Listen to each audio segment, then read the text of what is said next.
जय श्री राम, जय श्री बालाजी महाराज। जैसा कि आप जानते हो कि महाशिवरात्रि आ रही है और महाशिवरात्रि के समय पर अगर हम कुछ ऊर्जा को जागृत कर सकें तो हमारे लिए सबसे बड़ा कार्य है। जीवन में कुछ समय ऐसा होता है जो कि ऊर्जा से भरा हुआ होता है, लेकिन उस समय का हमें एहसास नहीं होता, उस समय के बारे में हमें पता नहीं होता। यह समय आपके जीवन के अंदर खुशहाली भर सकता है। इस समय पर माता काली और भगवान शिव की कृपा को प्राप्त कर सकते हो। आपको पता है कि तंत्र क्या है?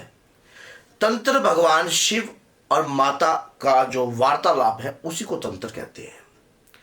उस ज्ञान को जागृत करने के लिए जो लोग तंत्र की कृपा को प्राप्त करना चाहते हैं, जो लोग जो है तंत्र को समझना चाहते हैं, जो लोग तंत्र से छुटकारा प्राप्त करना चाहते हैं और जो लोग गंदी शक्तियों से पीछा छुड़ाना चाहते हैं, ऐसे समय को लाभवर्तक बनाना चाहते हैं, तो ये मेरे जो आज मैं इसमें जो उपाय बताऊंगा शिवरात्रि पर, वो उपाय जरूर कर देना। आपके जीवन में खुशहाली भरने वाली है। आप इस बात को नोट कर लेना। जो आपको पता है कि जैसे कि शिवरात्रि जो है माघ की कृष्ण पक्ष की चतुर्दशी को मनाई जा रही है और ये चतुर्दशी को ही मनती है।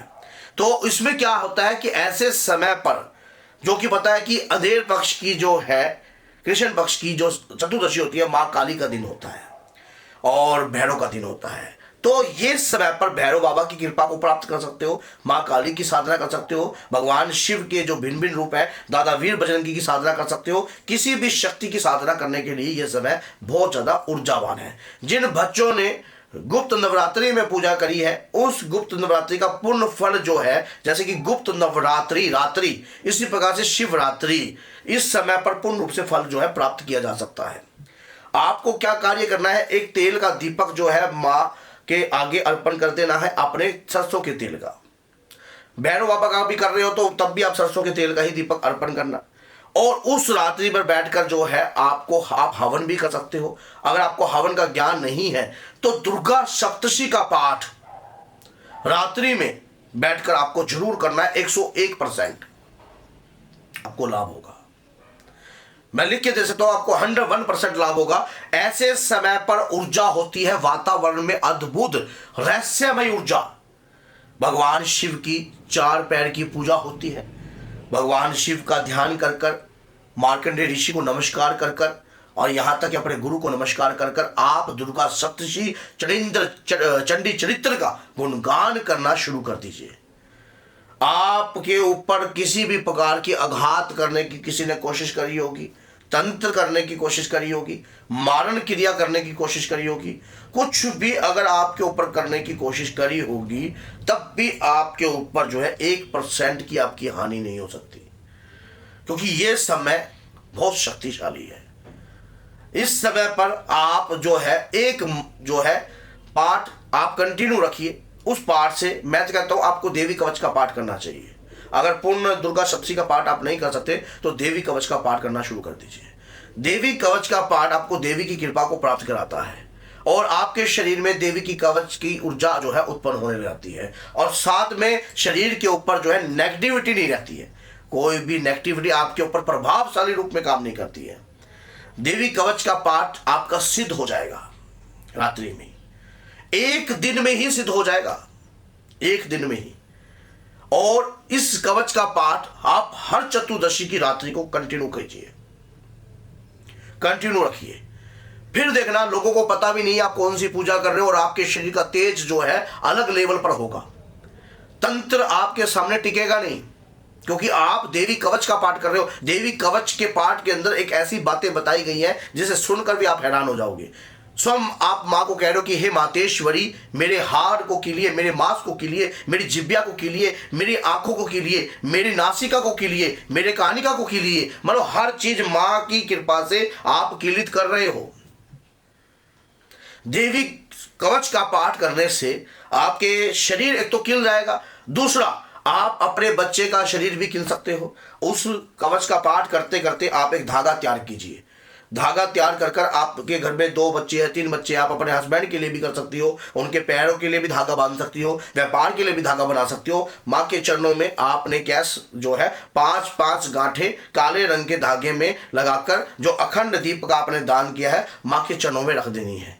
और अगले दिन जिस दिन शिवरात्रि होते हैं पूरा परिवार जो है पंचामृत, दूध दही शहद घी गंगा जल लेकर और 5 आटे के दीपक लेकर काले तिल रखकर भगवान शिव पर अर्पण करे, भांग धतूरे का भोग लगाए और उसके दौरान जो है पंचामृत अर्पण करने के बाद भगवान शिव से प्रार्थना करें कि हे शिव शंकर, हे बाबा, मुझे आपकी पूजा का ज्ञान नहीं है और मेरा कोई गुरु नहीं है, मैं आपको अपना गुरु धारण करता हूं और माँ काली की कृपा को प्राप्त करना चाहता हूं।